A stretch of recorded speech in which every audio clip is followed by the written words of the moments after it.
Hello viewers. யோசிச்சு பாருங்க, உங்க குடும்பத்துல உங்க அக்கா இல்லது தங்கச்சி 12ஆம் வகுப்பு படிக்கிறாங்க. அவங்க ஒரு நாள் வீட்டுக்கு வந்துட்டு, சாயங்காலமா வெளிய போறாங்க. போயிட்டு இரவு நேரம் ஆகியும் அவங்க திரும்பி வரல. அடுத்த நாள் உங்களுக்கு ஒரு தகவல் வருது. அவங்க பாலியல் வன்கொடுமையினால கொல்லப்படுறாங்க அப்படின்ட்டு. இந்த மாரி ஒரு சிச்சுவேஷன்ல நீங்க எப்படி ரியாக்ட் பண்ணுவீங்க?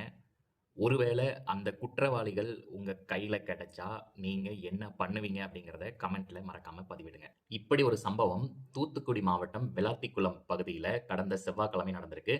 12ஆம் வகுப்பு படிக்கும் மாணவி அவங்க ஸ்கூல் முடிச்சுட்டு வீட்டுக்கு வந்திருக்காங்க. சாயங்காலம் ஒரு 6 மணி அளவுல கழிவறைக்கு சென்றிருக்காங்க. 1 மணி நேரம் ஆகியும் அவங்க திருப்பி வராதனால அவங்க பெற்றோர்கள் பதற்றம் அடையறாங்க. அதே இரவு சுமார் 9:30 மணிக்கு குளத்தூர் காவல் நிலையத்துக்கு போய் கம்ப்ளைண்ட் ஃபைல் பண்ணலாம் அப்படின்னு சொல்லிட்டு போறாங்க. அங்க இருக்கிற போலீஸ் ஆஃபீசர்ஸ் வந்து, நீங்க Vilathikulam all women's police station, அதாவது மகளிர் காவல் நிலையத்துல போய் புகார் குடுங்க அப்படின்னு சொல்லியிருக்காங்க. மறுநாள் காலையில விளாத்திக்குளம் மகளிர் காவல் நிலையத்துல போய் புகார் அளிக்கிறதுக்காக போறாங்க. அவங்க அந்த கேஸ எடுத்துக்கல. அவங்க மறுபடியும் அந்த குளத்தூர் காவல் நிலையத்துக்கே திருப்பி அனுப்பி விடுறாங்க. ஃபைனலா வந்து அங்க தான் வந்து கேஸ எடுத்துக்கிறாங்க. இதையடுத்து போலீசார் வந்து அவங்க சர்ச் ஆப்பரேஷன்ஸ கன்டின்யூ பண்றாங்க. பிற்பகல் 3 மணி அளவுல அந்த பொண்ணோட வீட்ல இருந்து சுமார் ஒரு 300 மீட்டர் தொலைவில ஒரு காடு பகுதி இருக்கு. அங்க அவங்க சடலமா மீட்கப்பட்டிருக்காங்க. அவங்க உடல்ல காயங்கள் இருந்திருக்கு.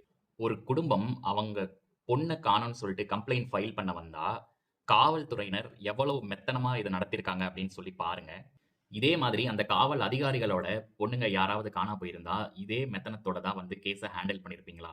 இந்த மாரி சம்பவங்கள் டெய்லி நம்மள சுத்தி நடந்துகிட்டே தான் இருக்கு. நியூஸ் பாக்க பாக்க நமக்கு ரொம்பவே வந்து இது பயத்தையும், அச்சுறுத்தலையும் ஏற்படுத்திட்டு தான் இருக்கு. யோசிச்சு பாருங்க. 12ஆம் வகுப்பு படிக்கிற மாணவி எவ்வளவோ கனவுகளோட இருந்திருப்பாங்க.